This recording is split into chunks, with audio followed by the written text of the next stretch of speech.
Hey guys, SoCal Val here. You are listening to the Hitting the Turnbuckle podcast.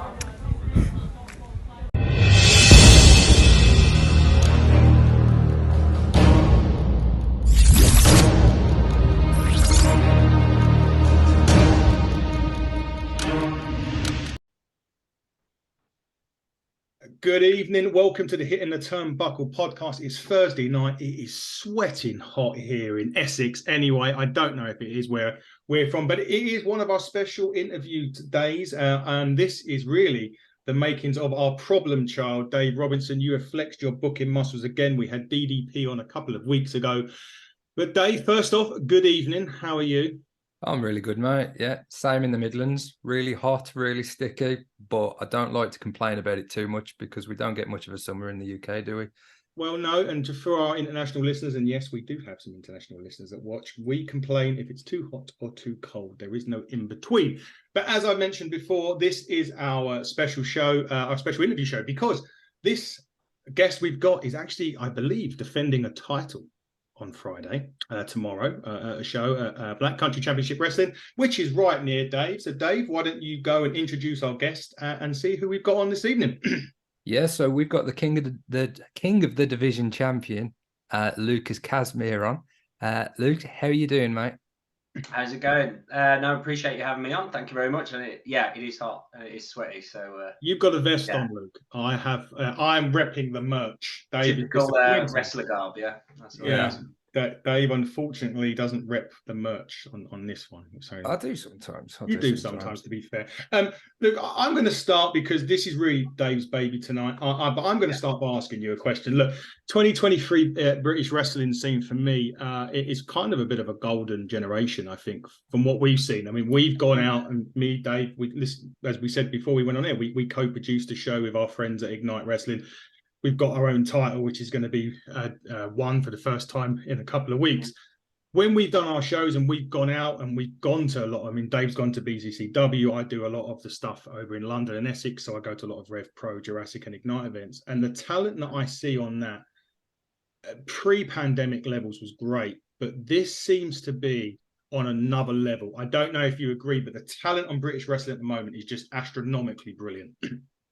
Yeah, no, exactly. I mean, for anyone who's kind of, working the local scenes like me, then yeah, I guess it can be a little intimidating at times when there's so much talent over and there's so much talent on. It's not like guys who are world class you're not going to see. Even those guys don't put themselves above smaller local shows. So you're rubbing shoulders with these guys all the time, guys coming through the door that are amazing, really good what they do. And yeah, it can be a little intimidating at times, to be completely honest, boys. But but you know what I mean, iron sharpens iron and all those, as they say. So talent all over the place in such a small place like this country.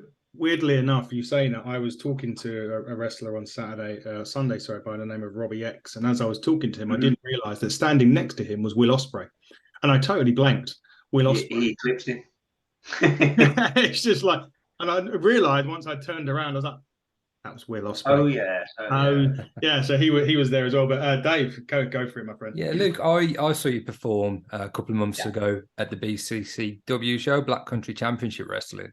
Mm-hmm. We had RC Chaos on last week talking about the promotion. I, for one, and I can speak for a lot of people there, were really impressed with the show, the talent that you had on the show, the production values as well. In the Midlands, kind of Tipton's a little bit notorious. We know it well. But little old Tipton having kind of a sellout show. You had people of all ages, you had kids, you had grandparents and everyone in between. What's it been like for you working for BCCW? How have you found them? And what are your experience with them so far?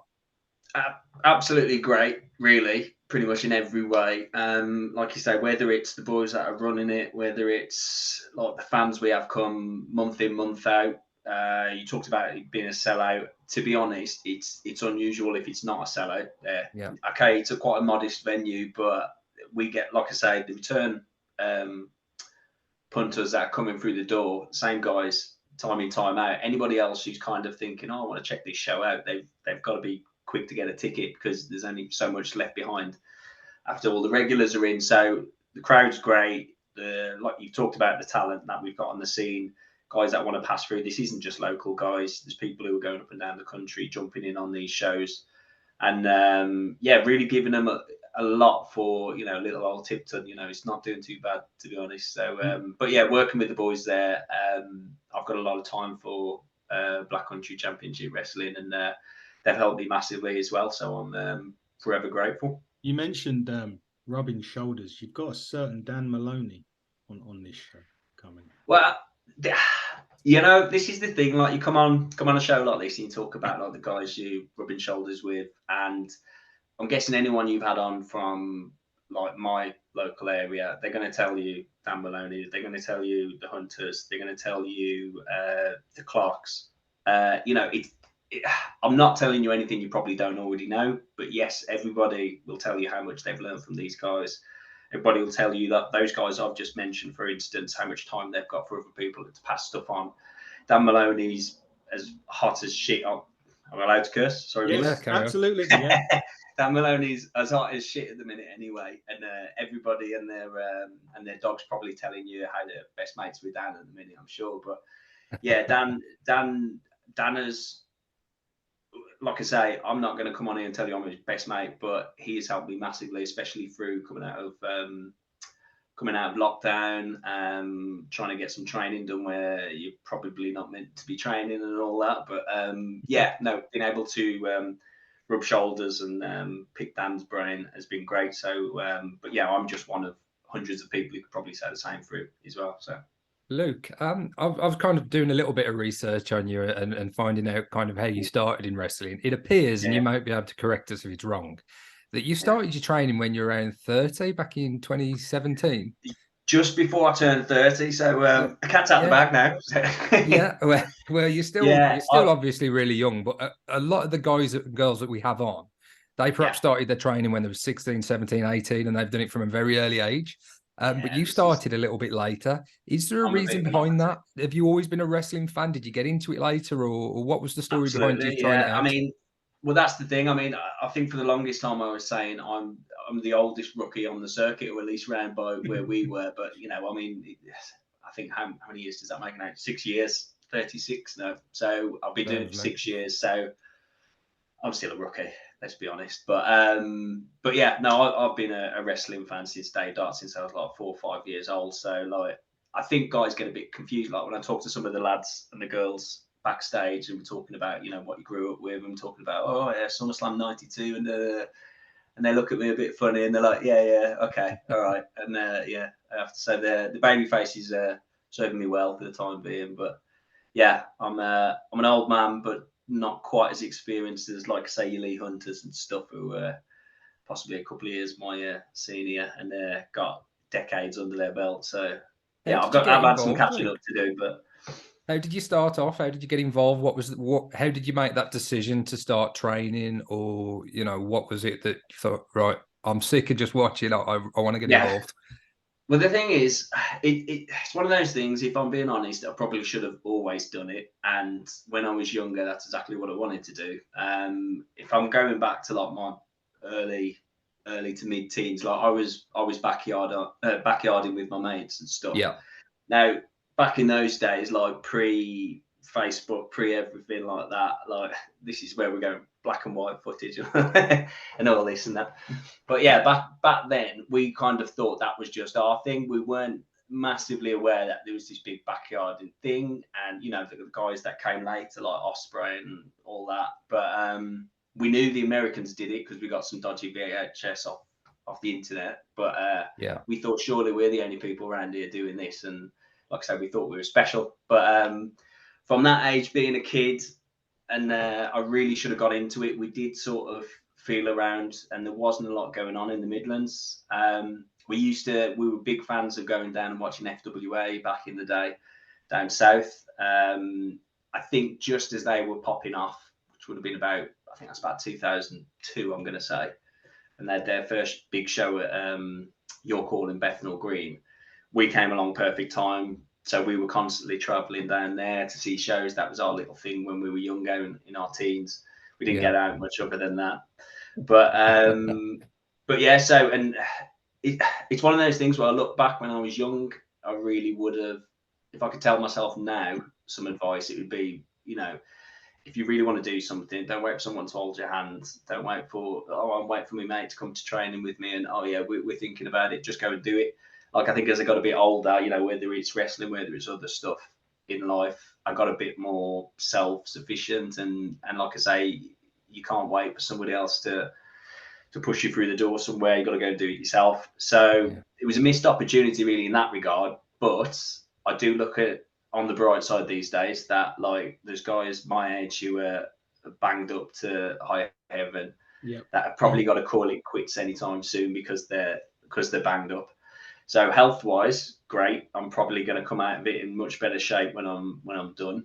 But yeah, I've missed out on probably the darker years where guys were really scraping around the scene and having to travel every end of the country for one random booking. I really think that you've done it the right way, because I'm the same age as you, and I remember what talking about the FWA. I remember like the UK Hammerlock stuff down in Kent, because when I was looking at the time, I wanted to learn to be a wrestler, and there just didn't seem to be too much out there. I remember being one club, but it was proper like Greco-Roman wrestling. It wasn't like sports entertainment wrestling. And when Lee and Jim, the Hunters, really started pushing on, I started an apprenticeship. So that was a kind of unfortunate thing for me, because if it wasn't for that, I might have kind of joined the Hunters and done a bit of training myself. But yeah, at 36, you've definitely made up for lost time, and picked up the King of the Division Championship at BCCW. You've been champion for over a year now. How's that been, being the champion there, being one of the most recognisable faces, a face of the company, if you like, holding that title for so long? One of them, grateful. Like I say, I keep saying, I think there's, when it comes to like how long I've been wrestling and what I've been doing, there's just two ends of the story. There's pre-COVID, post-COVID, and they don't even compare. Like pre-COVID, like got into training, before too long, got on shows, changed where I was training, changed a few guys who were giving me a shot on shows, but before COVID, it was a matter of, just taking up a spot on the show, really. No one had big plans for me or anything. I was really figuring out, what, as a wrestler, like what I'm doing, who I'm going to be, all the rest of it, and still got a way to go even after 6 years. But, I was just another man in a multi-man match. I was another man in a rumble. I was, we need someone to, put this guy over. I was just another body. During lockdown, and there was such a massive clear out, I think, in the scene, with various things going on, some more scandalous than others, but it was a bit of a reboot, if you're looking at it like that. And then I think it was coming out of lockdown, I was approached by the guys for Black Country. I was approached by Tom, and he said, look, we're getting a promotion up and running, it's going to be Black Country based. And I told him in that first meeting, look, I tell you what, that is exactly what I'm looking for. Like during lockdown, I made my mind up that I'm sticking to the guns. I'll carry on training. I'm going to push on. A bit like what we said earlier, when I was young, decide that, right, okay, no one's going to do for you. Get out there, get on some more shows. And if you're going to do it, at least give it a good go. Tom told me they were going to be running shows in the Black Country. The venue's 10 minutes from my house. It's on Friday night, which everybody seems to like who's on the show. It's nice and easy. And so he said there'll be opportunities, and I don't think he didn't approach me with this golden contract if you're going to be our guy or anything like that. I mean, he didn't know me from Adam, to be honest, but he said there'll be some opportunities looking for local guys. He'd saw me maybe once or twice. He saw me on APW in Telford, and he gave me a shot. So the first shows were going, got me on some matches, and I'd like to think they saw something they liked. And like I say, when they gave me the ball to run with, then that's what I wanted and what I needed, to be honest, at that time. And since then, just been building on it for the last year. And like I say, here we are. Well, Luke, I'm going to segue from you, and we're talking about your prep. We love playing a few little games on this show when we have our guests on.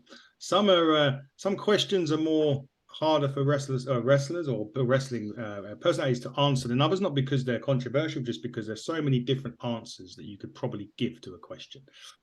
One of mine is, if you can perform in any arena in America, what would it be? Jesus Christ, what were they thinking if they get me in there? There is a normal answer to that. There isn't a normal one. There's one that everyone kind of mentions, but I mean, yeah, I'm sure everyone's going to say MSG, but I mean, would I be that much of a mark to say ECW Arena? I don't know. Nothing wrong with that. Yeah, Nothing wrong with that. Nothing wrong with the ECW Arena. I think some people would tell me I'm absolutely mental if I chose that over every arena in America. But like I say, it springs to mind for a reason. I was such a big fan when I was a kid. But that's fine. I used to love ECW as a kid. Who did we had of ECW on the show? Just Incredible. I'm sure I had one more, didn't we? Shane Douglas. Oh yeah, Shane Douglas. It was just me interviewing him as well. Yeah, going on to that, there's what's your favorite wrestling entrance music other than your own, obviously? Oh, are we talking of all time? Yep.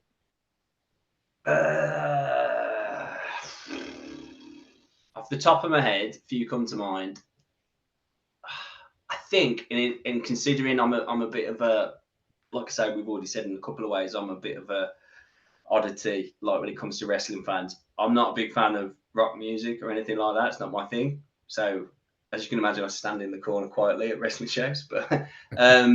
But like going back to being such a big Rob Van Dam mark, like in his ECW days, like his original entrance music was that Walk by Pantera. Who did the original version? Pantera. Pantera. He was Pantera. I've heard some dodgy bootleg one as well, but I even bought the ECW, the music CD and all this, and we'd be walking into our mate's living room pretending we were Rob Van Dam. So I used to really We've all been there. That entrance. Yeah.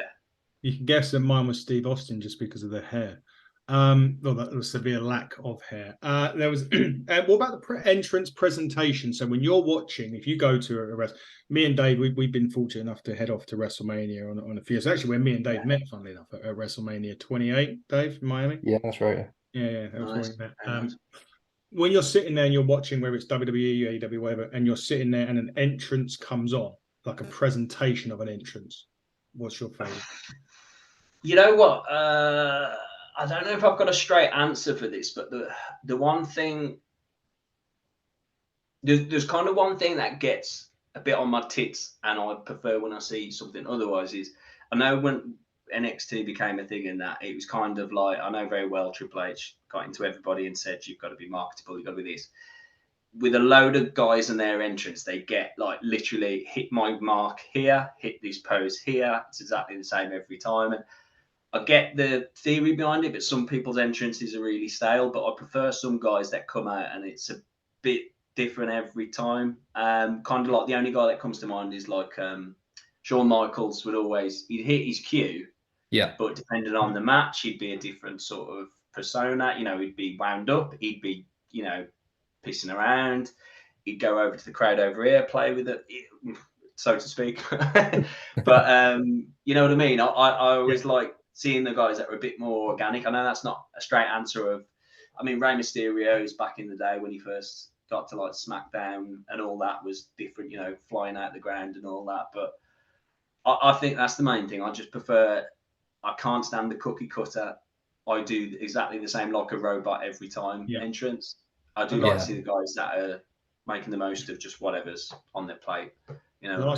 Last question before we let you breathe more easier after that. I know we won't give you any more. You get a call from, say, Hunter or Tony Khan or Scott D'Amore Impact, and they say, Luke, we're going to book you in a 4-way. You and 3 others. It can be past or present wrestlers involved. So I would imagine you'd book RVD in this as one of the guys because you kind of mentioned your mark for him.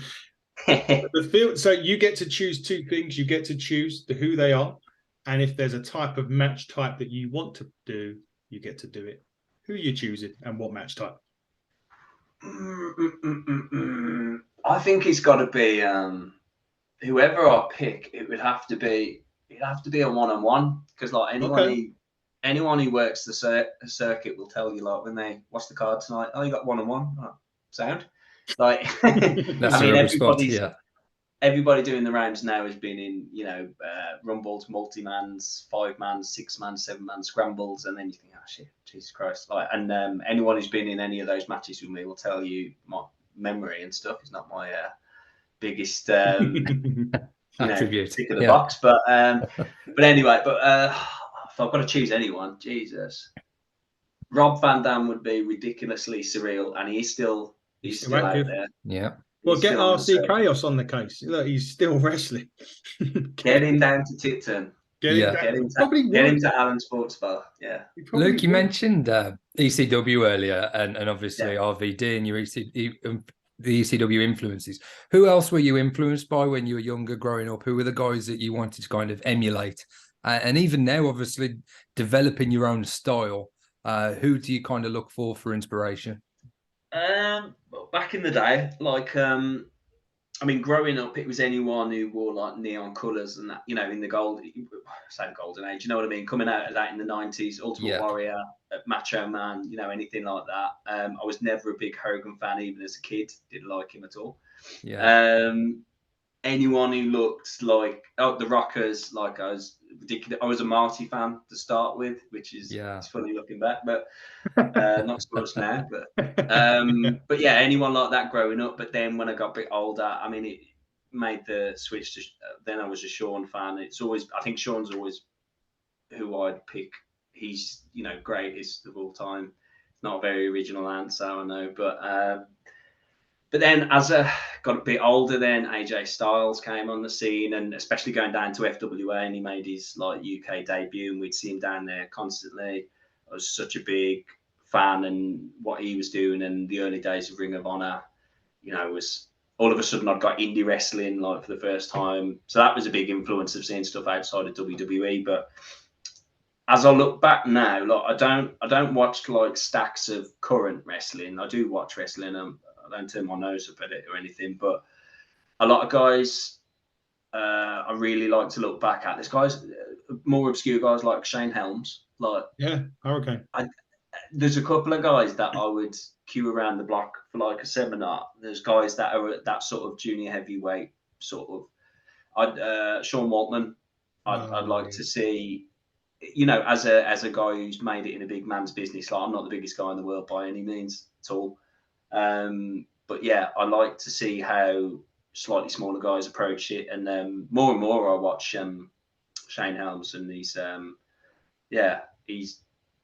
I'm amazed at how much he did and how much he flew under the radar. Like he was never more the flavour of the month. You know what I mean? He constantly tried different stuff, and really good. He had a great run. Was it Cruiserweight champion? I'm sure it was Cruiserweight. Is it when he was a heel? When he was Gregory Helms? Gregory Helms, because he obviously was free count in WCW. Free count, Evan Courageous and Shannon Moore, wasn't it? Yeah, Shannon Moore and Evan. He's like someone I've almost discovered all over again on Instagram. You always find clips, and you always go, see him again. Like, why don't I remember this at the time? He's another one was Jamie Noble. Yeah. I love his run with he's Noble's run with Ring of Honor. I know I don't think it was very long, was it? But that was when I was still watching before I kind of tuned out of Ring of Honor for a while. But Cruiserweights and Well, Luke, I wanted to ask you, obviously this is getting back a little bit towards BCCW now, and I did mention it to Rob last week in our conversation. When I saw your match at Hard Times, you were up against a female performer. I can't recall her name. Lucy Lee. Yeah. And that's something that isn't unique on the UK indie scene. And we've seen it as well in the likes of Impact. There's been a lot of talk and discussion in the industry lately about the treatment of women, and perhaps the storylines aren't as strong, or there's not as much focus and attention to detail as the men's division. I think the intergender matches is something that could be massively help that. And that they're always great.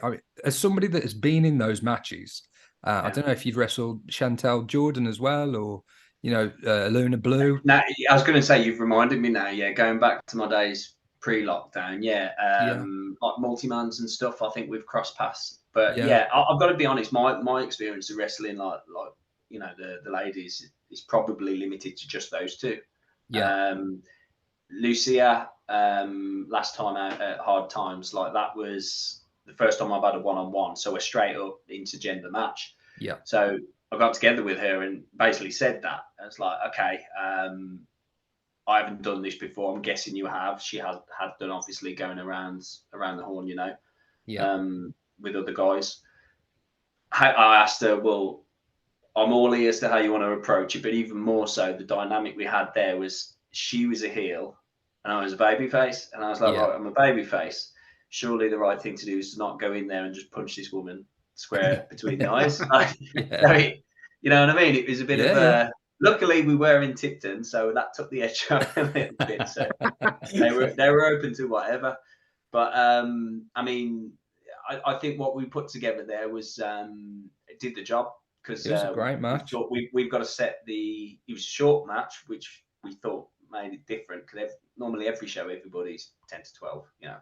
It was a shorter match, but we got straight in there and gave me a reason to want to punch her between the eyes when she crushed the family jewels before the bell. So there's a way around it. You try to apply your psychology the best you can, and sure enough, it was warranted then when you had to level her later on in the match. That was good. That was a good experience. I've got to admit, I didn't know what to think going into that, but yeah, it was good.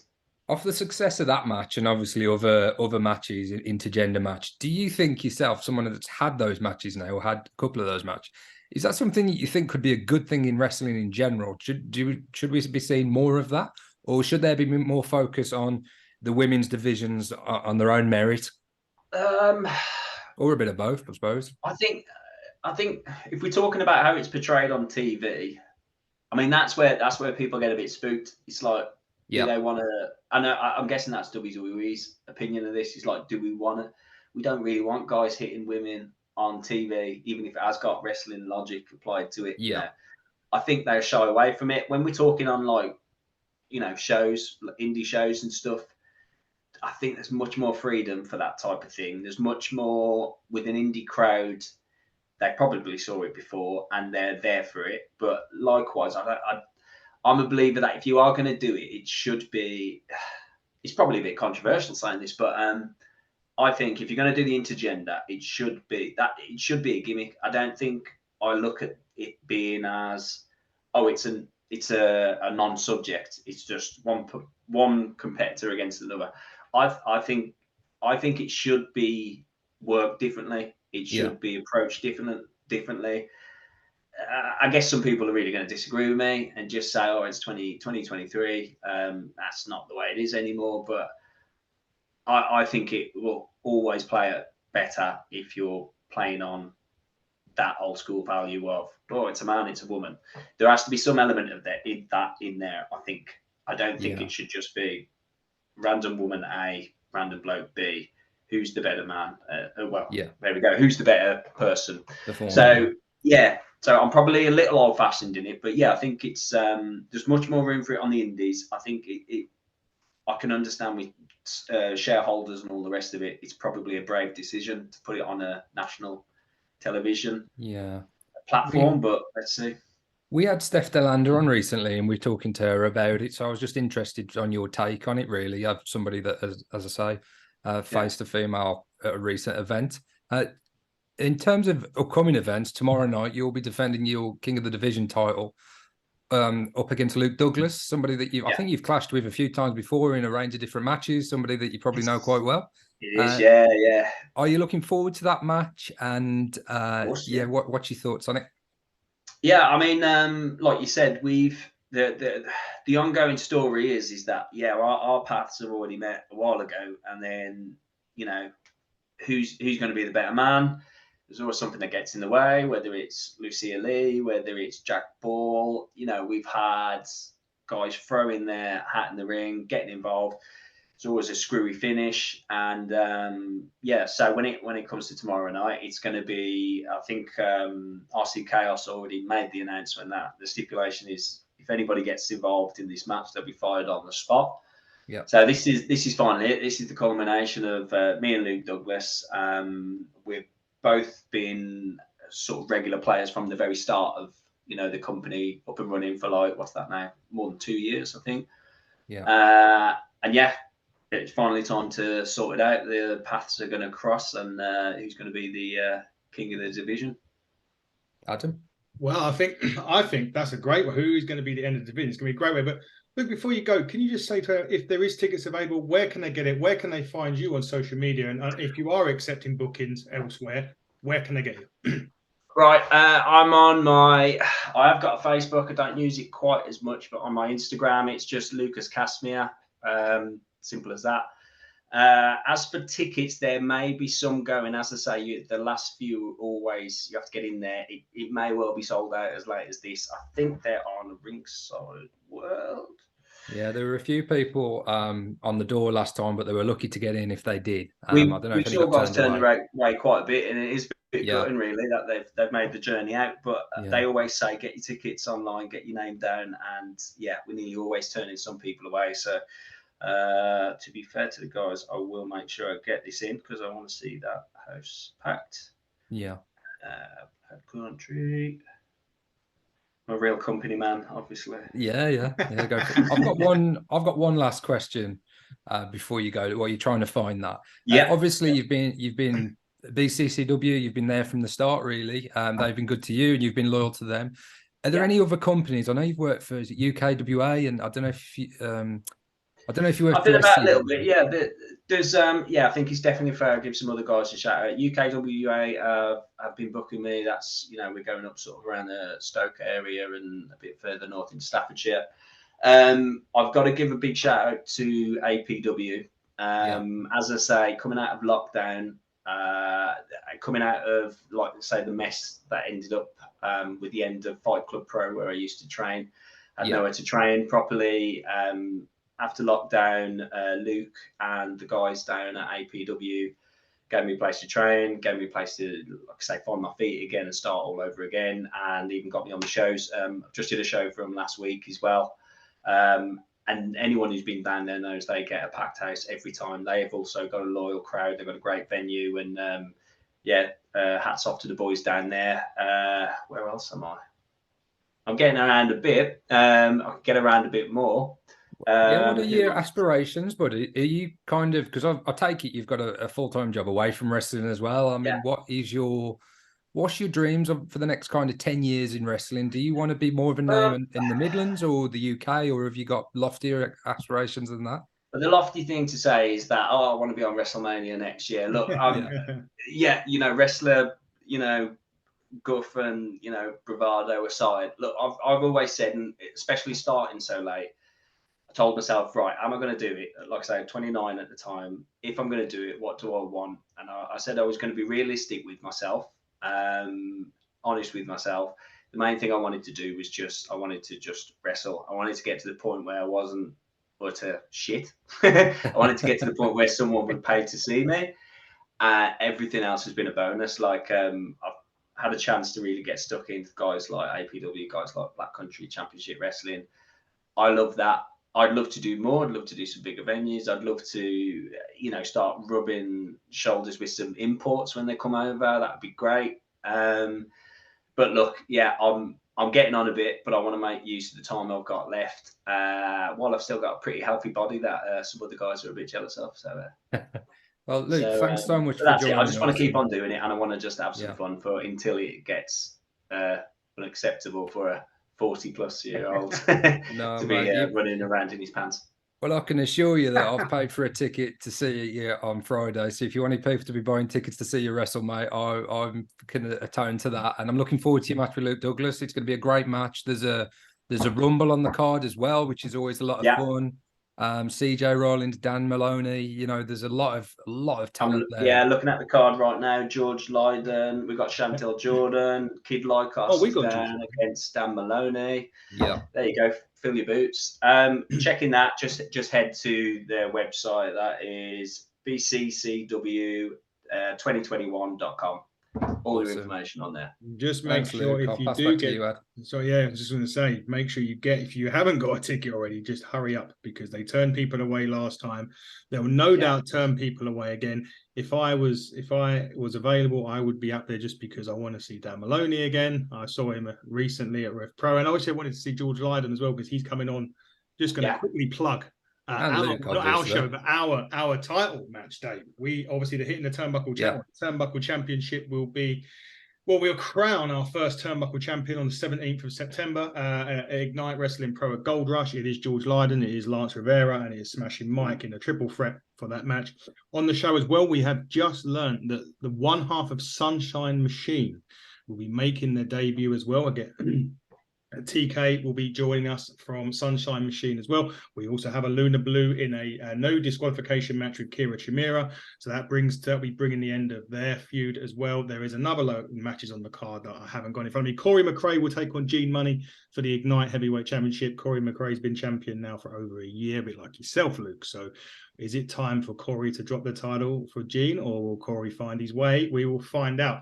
But guys, this has been a great interview. It's a great insight to BCCW, a great insight into wrestling for Luke, and we thank you, Luke, for your time. Dave, I would say take it away with the ending, but you mess up the endings every time we do. Every time we do our AEW, I'm going to leave it to you, mate. Go on. Every time we do the AEW review, you mess up. Your favourite's Kenny Omega, and you can't get the ending right. It's just too much for me. Too much pressure. I'll let you do the big openings, the big closings. I'll just do the bit in the middle. Fit in the middle. We're going to have to do it when we do the AEW review a bit later on. But guys, this has been the Hitting the Turnbuckle podcast. We will be back a bit later on with our AEW review. But until next time, everybody, buckle down, stay safe, goodbye.